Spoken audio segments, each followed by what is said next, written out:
आज की चर्चा में आपका स्वागत है। आज हम एक बहुत ही चर्चित किताब रॉबर्ट कियोसाकी की रिच डैड पुअर डैड इसके सार यानी इसके निचोड़ पर थोड़ी गहराई से बात करेंगे। हमारे पास इस किताब के मुख्य विचारों का एक संक्षिप्त विवरण है जिसे हम आज समझने की कोशिश करेंगे। तो हमारा आज का मिशन क्या है? हम इस सार में से पैसे के प्रबंधन और ये जो वित्तीय सोच है इससे जुड़े सबसे जरूरी और शायद थोड़े चौंकाने वाले विचारों को निकालने की कोशिश करेंगे।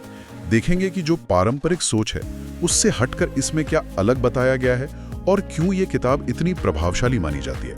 और शुरुआत ही होती है एक दिलचस्प विरोधाभास से। कैसे पैसे को लेकर दो बिल्कुल अलग नजरिए किसी की पूरी जिंदगी की दिशा तय कर सकते हैं। एक तरफ है वो सुरक्षा और स्थिरता वाली जानी पहचानी राह और दूसरी तरफ एक ऐसा रास्ता जो वित्तीय स्वतंत्रता और संपत्ति बनाने पर जोर देता है। हाँ, और ये सार असल में जो हमारी पारंपरिक शिक्षा है उस पर एक सवालिया निशान भी लगाता है।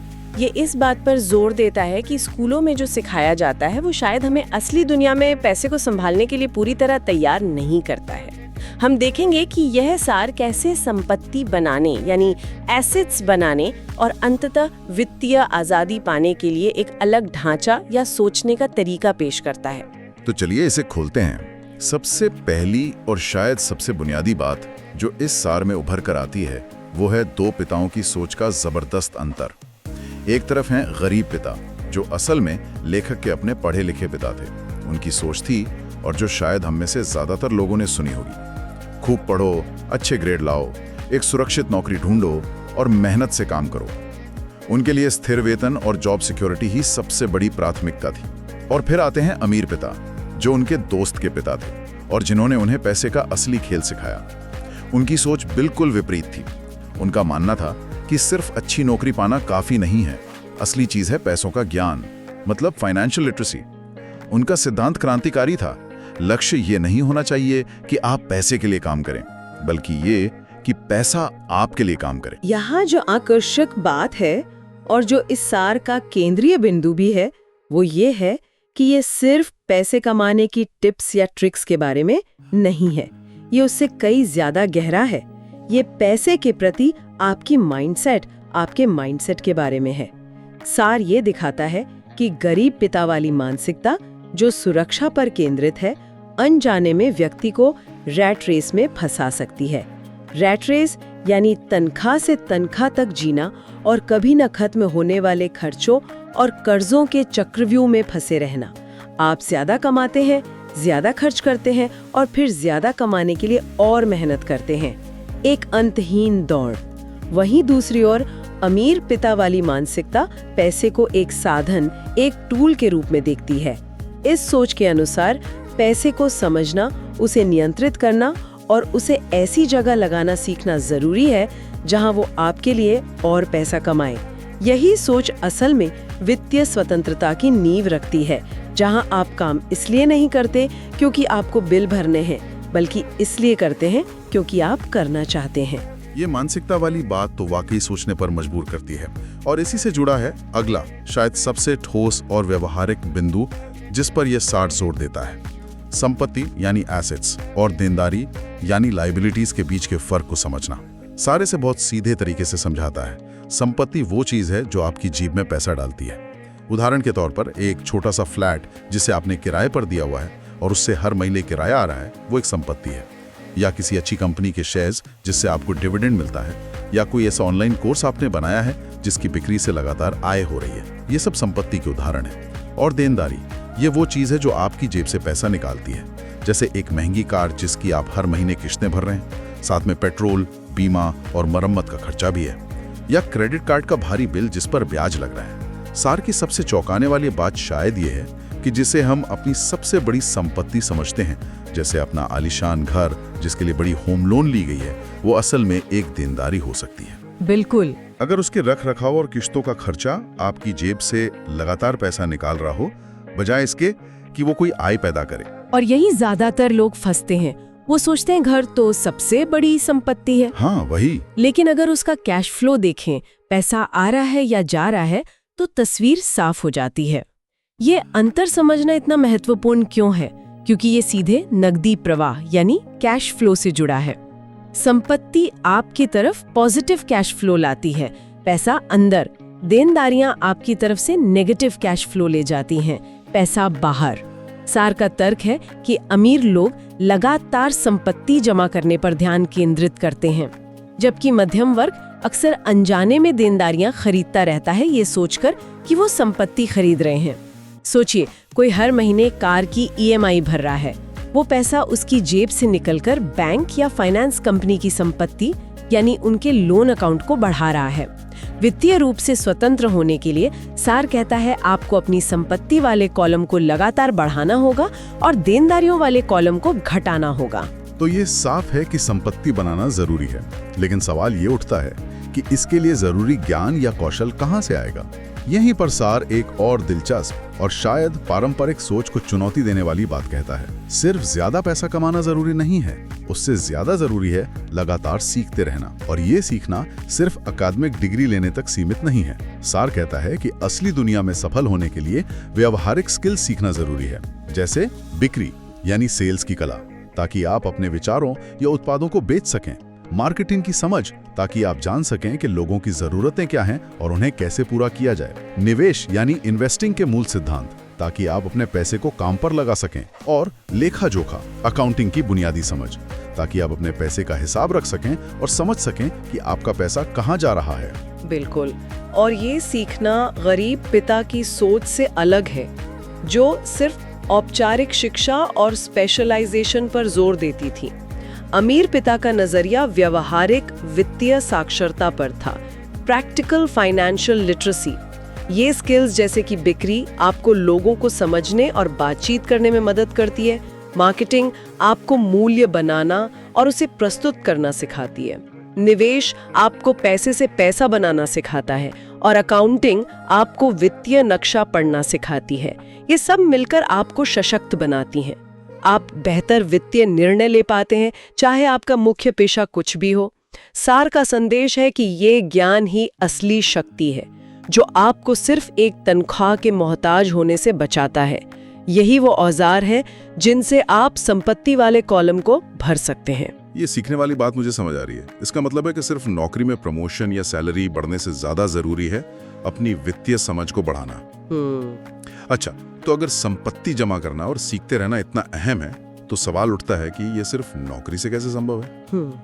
यहीं पर सार एक और जरूरी पहलू सामने आता है, जो है सिर्फ नौकरी पर निर्भर रहने के बजाय अपना खुद का सिस्टम या बिजनेस बनाने का विचार। अब इसका मतलब ये नहीं है कि हर किसी को कल से अपनी नौकरी छोड़कर उद्यमी एंटरप्रेन्योर बन जाना है, बल्कि सार इस बात पर जोर देता है कि अपनी आय के स्रोत को केवल अपनी नौकरी या अपने समय को बेचकर मिलने वाली तनख्वाह तक सीमित ना रखें। सोच ये है कि आप ऐसा कुछ बनाएं या उसमें निवेश करें जिससे पैसिव इनकम आए। पैसिव इनकम यानी ऐसी आय जिसके लिए आपको रोजाना सक्रिय रूप से घंटों मेहनत न करनी पड़े। ये किराए की आय हो सकती है, किताबों या संगीत से मिलने वाली रॉयल्टी हो सकती है, डिविडेंड देने वाले शेयर्स हो सकते हैं, या कोई ऐसा ऑनलाइन बिजनेस जिसे आपने सेटअप कर दिया है और वो कम देखरेख में भी चलता रहता है। तो ये एक तरह से कर्मचारी वाली सोच से मालिक या निवेशक वाली सोच की तरफ बढ़ना हुआ। बिल्कुल सही। ये मानसिकता में एक बड़ा बदलाव है। कर्मचारी अपना समय और कौशल बेचकर पैसा कमाता है, मालिक या निवेशक एक सिस्टम बनाता है या ऐसी संपत्ति खरीदता है जो उसके लिए पैसा कमाए, भले ही वो खुद उस समय सक्रिय रूप से काम ना कर रहा हो। पैसिव इनकम का लक्ष्य सिर्फ ज्यादा पैसा कमाना नहीं है, बल्कि वित्तीय बोझ कम करना और सबसे कीमती चीज हासिल करना है, समय की स्वतंत्रता, टाइम फ्रीडम। सार के अनुसार ये स्वतंत्रता अंततः संपत्ति बनाने से ही संभव हो सकती है, ना कि सिर्फ ज्यादा घंटे काम करने या ज्यादा तनख्वाह पाने से। ये सीधे तौर पर संपत्ति बनाने और कैश फ्लो को अपनी तरफ मोड़ने से जुड़ा है। मानसिकता बदलना, संपत्ति देनदारी समझना, सीखना, पैसिव इनकम बनाना, ये सब सुनने में तार्किक लगता है, पर सार एक और मानवीय पहलू पर भी बात करता है, जो अक्सर हमारी वित्तीय फैसलों पर हावी हो जाता है। हमारी भावनाएं, इमोशंस, खासतौर पर दो भावनाएं, डर और लालच। डर, पैसा खोने का डर। इस डर के कारण लोग अक्सर बहुत सुरक्षित खेलते हैं, शायद बैंक में ही पैसा रखते हैं, जहां वो महंगाई से भी कम रिटर्न देता है, और निवेश के अच्छे अवसरों से चूक जाते हैं। दूसरी तरफ है लालच, जल्दी से जल्दी अमीर बनने की इच्छा। इसके कारण लोग बिना सोचे समझे बिना पूरी जानकारी के जोखिम भरे निवेश कर बैठते हैं। किसी हॉट टिप पर पैसा लगा देते हैं या गेट रिच क्विक स्कीमों के झांसे में आ जाते हैं। सार कहता है कि समझदारी भरे वित्तीय फैसले लेने के लिए इन दोनों शक्तिशाली भावनाओं पर काबू पाना बेहद जरूरी है। ये एक बहुत महत्वपूर्ण सवाल खड़ा करता है कि हमारी भावनाएं हमारे वित्तीय निर्णयों को किस हद तक नियंत्रित करती हैं। और सच तो ये है कि बहुत ज्यादा करती हैं। बाजार गिरते ही डर के मारे अच्छे निवेश बेच देना, या जब सब खरीद रहे हों तो फोमो मतलब फियर ऑफ मिसिंग आउट के कारण ऊंची कीमत पर खरीद लेना, ये डर और लालच का ही खेल है। सार कहता है कि पैसे के मामले में सफल होने के लिए आपको अपनी भावनाओं को समझना होगा और उन्हें अपने तर्कसंगत दिमाग पर हावी नहीं होने देना होगा। पैसे को लेकर ठंडे दिमाग से सोच समझकर फैसले लेना सीखना होगा। ये आसान नहीं है, लेकिन जरूरी है। ये भावना वाला बिंदु तो बहुत ही प्रासंगिक है। अच्छा, एक और संक्षिप्त लेकिन महत्वपूर्ण बात सार में कही गई है, वो है टैक्स और कानूनी व्यवस्था की समझ के बारे में। सार कहता है कि अमीर लोग या जिन्हें वित्तीय समझ है वे टैक्स सिस्टम को समझते हैं। हाँ, और इसे गलत नहीं समझना चाहिए। इसका मतलब टैक्स चोरी करना बिल्कुल नहीं है, बल्कि वे सिस्टम के नियमों को जानते हैं और उनका इस्तेमाल कानूनी रूप से अपने फायदे के लिए करते हैं। वे जानते हैं कि विभिन्न प्रकार की आय पर टैक्स कैसे लगता है, जैसे नौकरी की आय बनाम बिजनेस की आय बनाम निवेश की आय, कहाँ टैक्स में छूट मिल सकती है, या कैसे कॉरपोरेशन या ट्रस्ट बनाकर अपनी टैक्स देनदारी को अनुकूलित मतलब ऑप्टिमाइज किया जा सकता है। ये भी वित्तीय साक्षरता का ही एक महत्वपूर्ण हिस्सा है। सिस्टम को समझना आपको स्मार्ट वित्तीय योजना बनाने में मदद करता है और अनजाने में होने वाली गलतियों से बचाता है। ये सिस्टम को अपने हक में इस्तेमाल करने की समझ है जो अक्सर वित्तीय रूप से सफल लोगों को बाकियों से अलग करती है। और अंत में इन सब बातों को समेटते हुए सार इस बात पर फिर जोर देता है कि वित्तीय आज़ादी कोई ऐसी मंजिल नहीं है जहां आप एक दिन पहुंच गए और सब खत्म। ये एक सफर है और इसके लिए लगातार सीखते रहना जरूरी है। बिल्कुल, वित्तीय शिक्षा कोई कॉलेज की डिग्री नहीं है जो एक बार मिल गई तो हमेशा काम आएगी। ये एक सतत प्रक्रिया है, क्योंकि वित्तीय दुनिया, अर्थव्यवस्था, टैक्स के नियम, निवेश के अवसर, ये सब लगातार बदलते रहते हैं। कल की सबसे अच्छी निवेश रणनीति शायद आज उतनी कारगर ना हो। इसलिए किताबें पढ़ना, सेमिनार में जाना, विशेषज्ञों को सुनना और अनुभवी लोगों या मेंटर से सीखते रहना महत्वपूर्ण है।